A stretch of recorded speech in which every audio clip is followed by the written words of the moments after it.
Beleaguered Newcastle Falcons coach Ken Cole mixing it with the players in an attempt to fire his young brigade into a winning outfit. With only one win from 21 matches and a dawning prospect of tomorrow night's clash with the Bullets on his mind, Cole has had to revert to hands-on coaching. If perhaps I can get out there and pay a physical price, some of these kids will see, well, you know, if you're prepared to try and do it and make that extra effort, maybe some of them will. And that's what we've got to find, because people pay hard-earned money to come watch kids play these days, and I don't want to see anything. I'm heartbroken to hear people think that we don't fight as hard as we should and we don't try as hard as we should, but they do try hard, and they've certainly got to learn to fight harder. Reacting to the position of the Falcons in this year's competition, Cole has put his two Americans on notice: perform against the Bullets or else.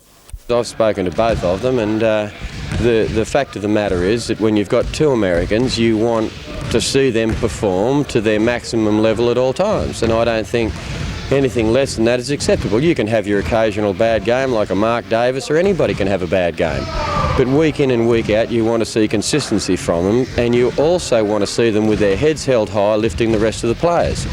It's hard to imagine the Brains Trust sacking James Bullock, who so far this season has averaged 27.5 points per game and is the leading rebounder in the league with an average of 15.2 per game. Greg Lazard has had some sensational matches and others where he has performed below his best, but he's set to answer his critics against the Bullets. I'm going to play a great game tomorrow against Brisbane, because I personally feel the people in Newcastle has been great supporters. I mean, we're 1-20 and they're still supporting us, and I mean, it's only fair that they see a good game.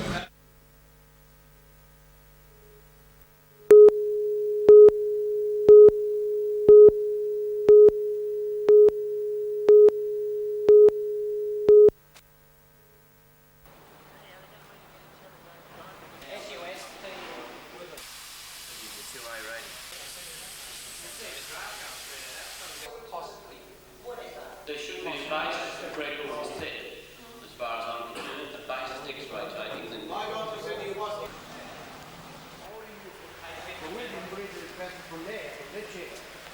Every day for 10 years.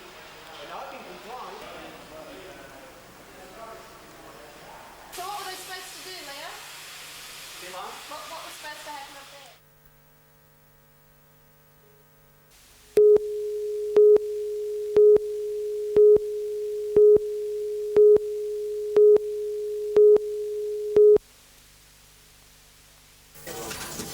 Yes, that's right, John. The Falcons certainly haven't enjoyed the best of seasons in 1990 with one win from 21 games, and I don't think their lot will improve tomorrow night at the Newcastle Sports Entertainment Centre. They take on the hotshot Brisbane Bullets side, and the Brisbane Bullets will bring with them the superstar of 1990, Derek Rucker. He's already had 12 Most Valuable Player awards in matches played so far this year, and I think the stadium will absolutely be jam-packed just to see this genius go around. And I'm certainly looking forward to seeing him play. But Coach Ken Cole really is a beleaguered man. He has got a young side that are just not firing at all. They've lost 19 on the trot, and I don't think, as I said, their lot will improve tomorrow night. But he's put down an ultimatum to his two imported stars, Greg Lazard and James Bullock. Fire up against the Brisbane Bullets or start to look elsewhere. I've spoken to both of them, and the fact of the matter is that when you've got two Americans, you want to see them perform to their maximum level at all times, and I don't think anything less than that is acceptable. You can have your occasional bad game like a Mark Davis, or anybody can have a bad game. But week in and week out you want to see consistency from them, and you also want to see them with their heads held high lifting the rest of the players. And at times I don't see that, and I find that disappointing. I'm heartbroken to hear people think that we don't fight as hard as we should and we don't try as hard as we should, but they do try hard, and they've certainly got to learn to fight harder.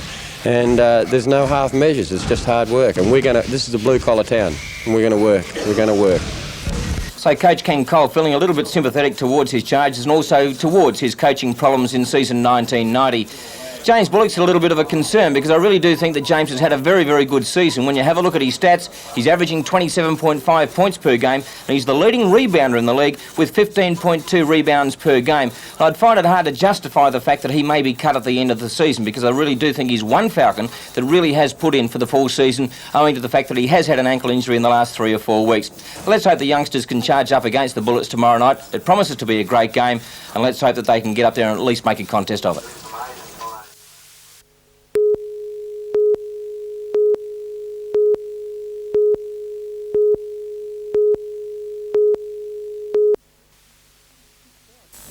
6,000 telecommunications workers at stop work meetings in Melbourne and across Victoria issued a blunt warning to the federal government that attempts to privatise any part of the telecommunications system or to introduce full-scale competition to Telecom would produce industrial action more determined and damaging than last year's airline pilots' dispute. They won't be able to beat us with subsidies to the boss or scabs. At the Melbourne rally, there'll be similar meetings in other states next week. The unionists got support from Labor and Australian Democrat politicians. The plan being pushed by Federal Communications Minister Kim Beazley would see Telecom merged with OTC and Aussat sold to a competing private company. Treasurer Paul Keating has an alternative plan under which OTC would join private firms in a consortium to compete with Telecom. Labor's left wing, like the unions, believes both approaches would breach ALP policy and today began trying to get the numbers for a special meeting of the 28-member executive to stop Cabinet rushing to a decision.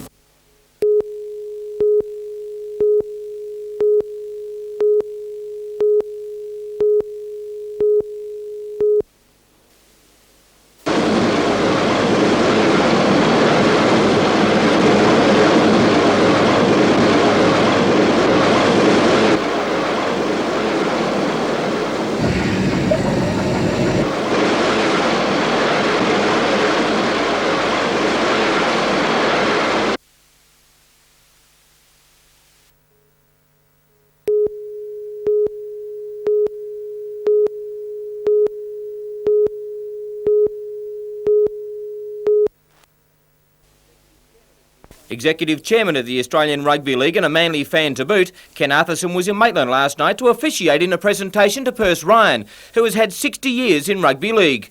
Perce can remember when you had to fight for everything you got.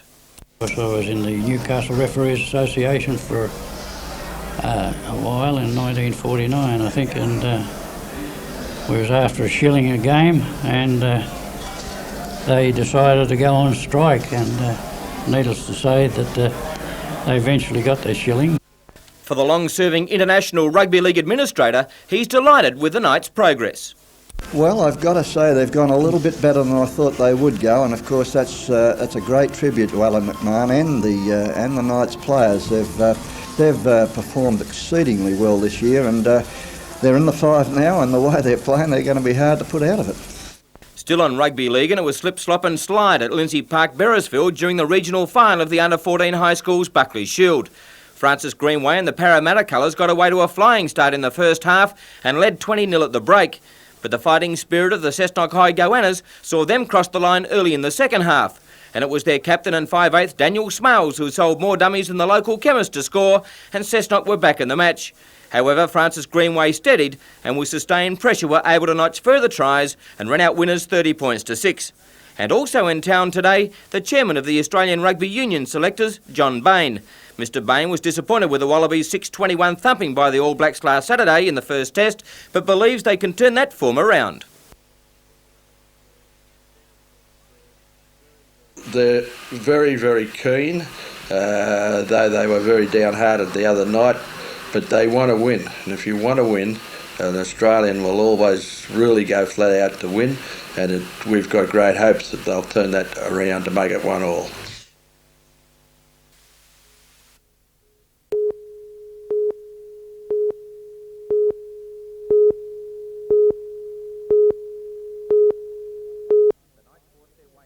The Knights forced their way into the final five for the first time in the business end of the season with a slashing win over Manly last weekend. With rock-solid defence and attacking flair between Fulmer and McCormack, the Knights were able to record one of their best wins in their short career in the Winfield Cup. But the Magpies are a different proposition. Out of the race for the finals, and with rumours rife that Warren Ryan will take charge next year, West haven't got much to play for, except stopping the Knights' surge to prominence. That they did effectively last year to the tune of 20 points to 2, which should be added incentive for Alan McMahon's boys to knuckle down to the task ahead. All they have to do is look back to round 3 at the ISC, and the Knights hammering the Magpies 34-0. Go the Knights. Hagen looking for runners, turns it back inside, that looked forward to me, David Boyd reaches. Now to Hagen, they've still got running in their legs, Hagen now, gets the ball to Tony Kemp will score under the post for the Knights, super try. Fulmer turns it inside to Sargent, Sargent's under Boyle, Sargent will score under the post, and a well-deserved try to the big fella.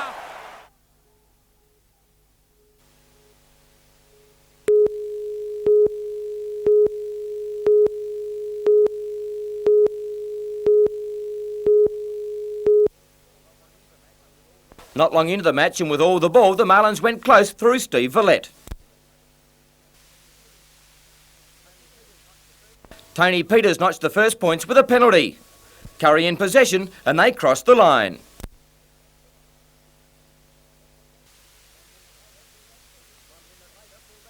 One minute later, fullback Peters went himself.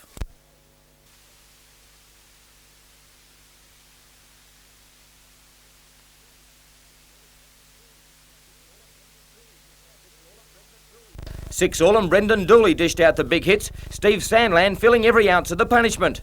Just before the break, Tony Peters collapsed with a serious knee injury, forcing him from the paddock. And from the restart, Coles orchestrated what was to be the match-winning try.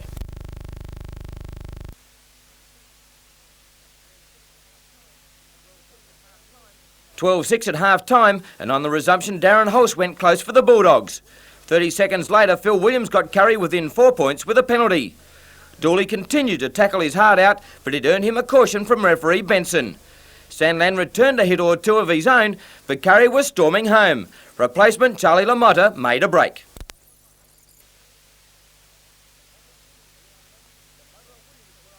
Lamotta and Williams were on hand, but the try went begging.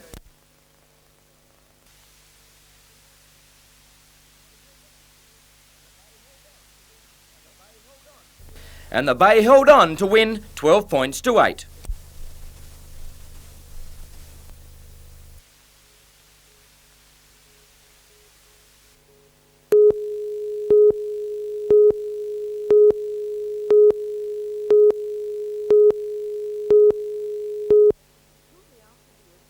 Shortly after the earthquake, the National Trust classified the Civic block of buildings facing Hunter Street as having heritage significance. However, that didn't deter Newcastle City Council, which ordered 3 quake-damaged buildings to be demolished.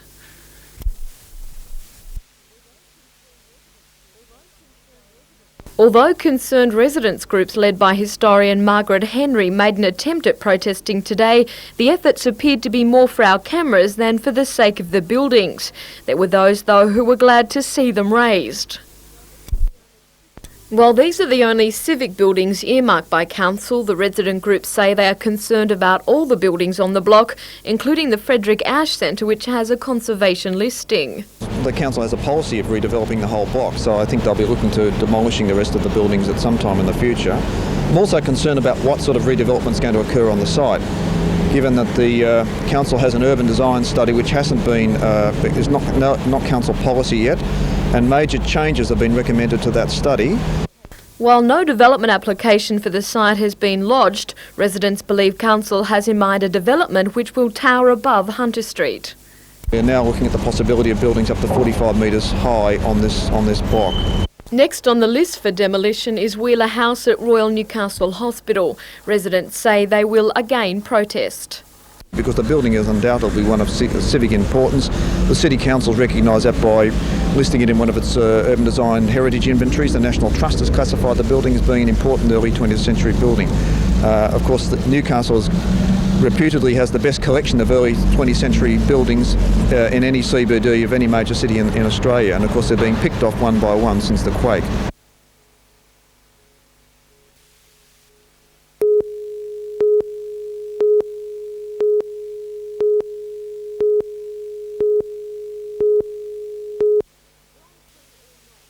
Grand Prix or not, this is the North Lakes 1000, Lake Macquarie's answer to the best and fastest race in the world. The only real difference is that these karts are minus the motor and require the all-important human push to get them rolling.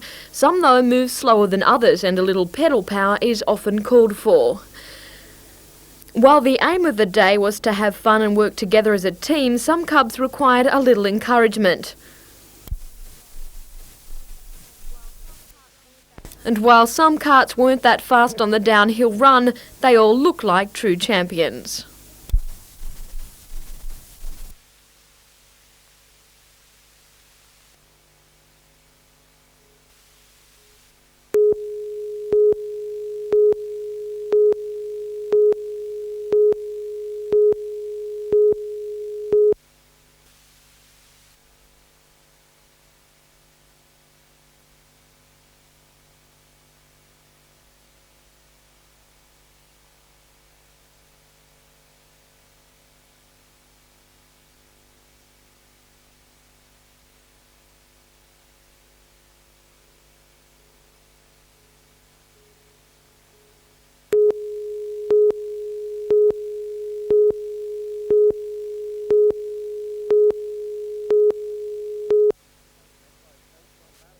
Magpies coach John Bailey said they were going out to bash the Knights, and the early exchanges left the grandstand shaking.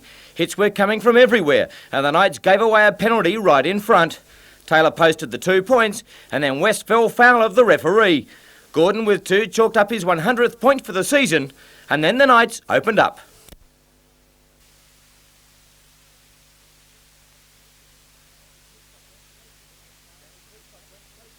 Danny Peacock went close for the Magpies, with David Boyd getting back in time to clean up. Gordon, playing at fullback, cut through.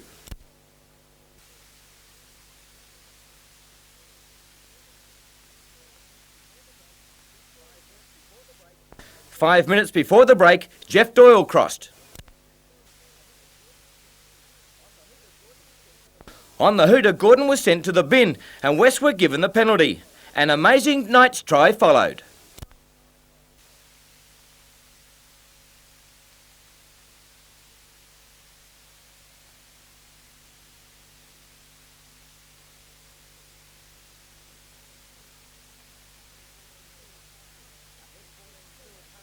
Ahead 14-2 at half-time, little Stevie Fulmer crossed from dummy half after Mark Glanville had made a sensational run from his own half.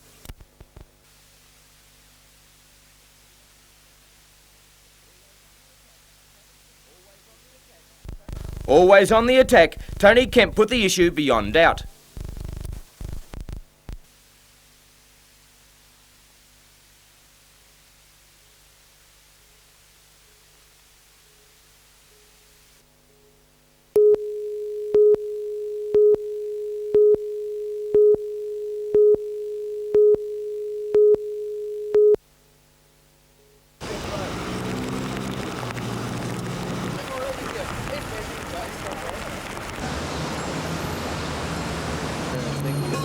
Reportable accident. This is the first one, isn't it? That's really Bob said.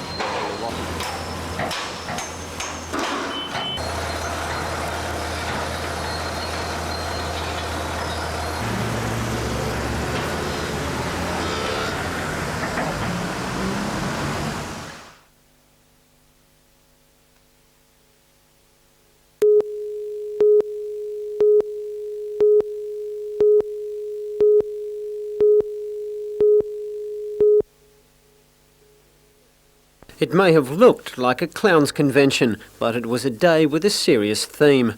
The Newcastle launch of the 3rd annual Red Nose Day drew an emotional response from the Lady Mayoress, Margaret McNaughton. And I have very, very much pleasure, and it is a great privilege today for me to be able to officially launch the 1990 Red Nose Day. Last year's appeal raised more than $3 million Australia-wide, 180,000 of that coming from Newcastle alone. The money raised goes towards financing research into the baffling phenomenon of sudden infant death syndrome and funding the support services needed by those it affects. It's very hard to explain what it's like to lose a child, because I think as people you'd like to have a reason why things happen, and with SIDS there is no reason, and so therefore you've got the grief but you've also got the you don't know why it's happened, so it's very hard to get back on the track. Hopes are high that come August 31, Novocastrians will dig deep and produce a record-breaking effort. But what about those people who would love to donate but can't handle those strange stares? Well, there's always the Can't Bear It badge or the popular car nose. But for the truly creative, the challenge lies in thinking up an original excuse. I'm a fashion-conscious construction worker. I'm training to be a clown. I've been out surfing all day and I'm sunburnt. It's an allergic reaction to silly questions. Or the journalist's favourite, I've been out for a really long liquid lunch. Bruce Mackenzie, NBN News.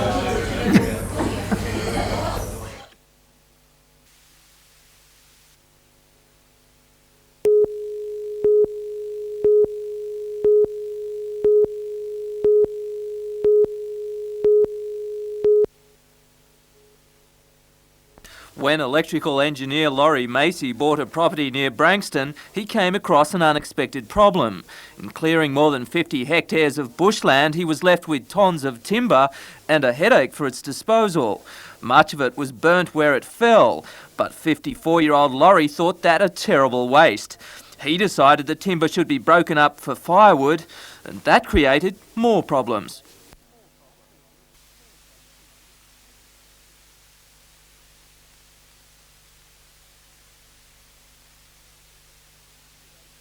This is the way people normally split firewood. It's tough and time-consuming work.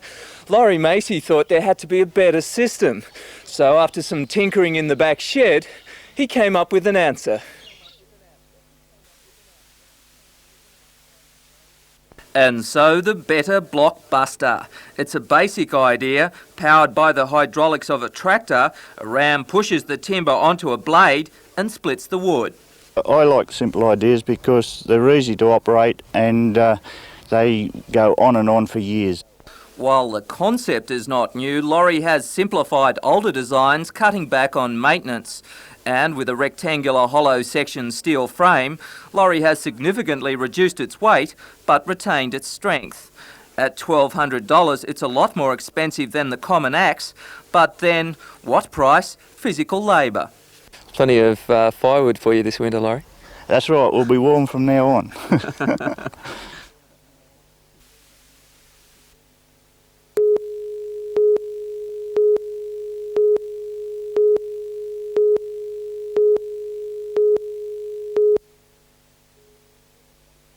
When the state government gave the go-ahead for longwall mining under Taralba and Marmong Point, it also promised angry residents that 2 committees would monitor its effects and keep them informed. Former State Transport Minister and head of the Hunter Valley Training Company, Milton Morris, will oversee the operation of both committees. I'll be talking to progress associations, to church groups, to anybody who wants to discuss anything with me. I'll be available to talk to them with a view, I think, to allaying their fears. Because if you're talking about the house that you're paying off, there's nothing more important. It's still the castle, you know. The monitoring committee, which is to look specifically at the effects of mining beneath the main Northern Rail line, comprises representatives from the State Rail Authority, FAI Mining, the Department of Minerals and Energy and the Mine Subsidence Board. The Community Liaison Committee also includes a Lake Macquarie alderman. The Marmong Point Bolton Point Progress Association believes a resident should also have been included on the Liaison Committee. There's a farce up to a certain point as far as we're concerned, because it doesn't have a representative of the community that is to be directly affected by the mining. Our association, for instance, was instrumental in getting this committee formed, and we don't have a representative on it. If the monitoring committee feels that property or people's safety is being threatened by coal extraction, it has the power to stop it, and Mr Morris says he won't hesitate to do so. Very, very strong power that both of these committees have. And make no bones about it, I'm not wedded to any particular party or group. Although the Progress Association believes Mr Morris will be fair in his position as chairman, it questions what he would have done when he was a state minister. He was once, as I believe, the Minister for Transport, and I wonder if he would have approved the longwall mining under the railway line had he still been in office.